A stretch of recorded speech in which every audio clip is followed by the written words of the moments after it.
মানে এখন যদি এই যে আপনি একটা কথা বললেন স্যার যে এখানে পরিবর্তন দেখতে পাচ্ছি, পরিবর্তনটা এরকম, যদি এখানে সরকার পরিবর্তন না হতো অন্তত 50-60% মানুষ এখানকার যারা হয় পলায় থাকতো না জেলে থাকতো, আর 2-4-10-20% মানুষ স্বাভাবিক জীবন পালন করতো।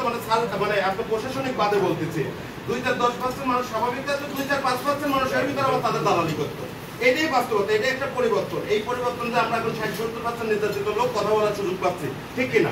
আচ্ছা, তৃতীয়ত আসেন, সেটা হচ্ছে স্যার আমরা ওই যে লালন মেলার যেটা বলেছে, আমি না বললে ভালো পারতাম, তারপরে বলি কুমারখালীবাসী আবার আমরা সবাই একত্রিত, এখানে সবাই এক বাক্যে স্বীকার করবে আমাদের সুসম্পর্ক আছে। হ্যাঁ, আমাদের মত বিরোধ হয়, মাঝে মধ্যে ঝড়গাও হয়, কিন্তু দিন শেষে আমরা আব্দুল ভাই আমার বিএনপির নেতৃবৃন্দ, আমি ছাত্র দলের প্রেসিডেন্ট ছিলাম এই হিসাবে, বিএনপির নেতৃবৃন্দ, আমার গুরুজন সব মিলাই আমরা দিন শেষে একসাথে বসি। কুমারখালীবাসী 2-3 হাজার মানুষ আমরা কুষ্টিয়ার উদ্দেশ্যে রওনা দিতে চেয়েছিলাম, যাতে লালনের কেন যেতে হলো না। আমি ওই রাত্রিবেলা অবজার্ভ করি, আমাদের এরকম রেকর্ড, আমার অন্তত এরকম রেকর্ড 5-7 বার আছে।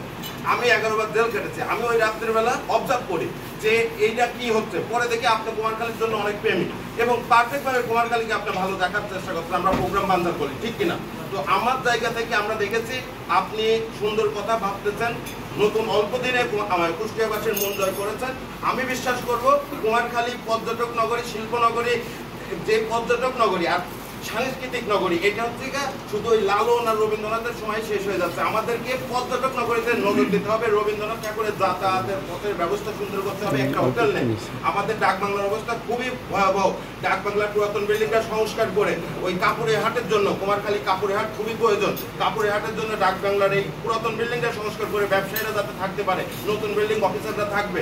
এবং কুমারখালীতে আরেকটা হোটেল যদি করতে পারেন, কুমারখালী বিশেষ করে লালনের যে রোডটা, ওই রোডটা চওড়া করতে হবে। আপনার শিলাইদা কুঠিবাড়ির ওখানে আরো কিছু পর্যাপ্ত সুবিধা দিতে হবে। চুরি, বাটপাড়ি, মাদক সবচেয়ে বড় প্রবলেম। একটা মদের দোকান আছে, একটা নির্দিষ্ট সময় বিক্রি করার কথা, কিন্তু সেখানে বাইরের লোক এসে মদ খাচ্ছে, অনেকেরই ইন্ধন আছে।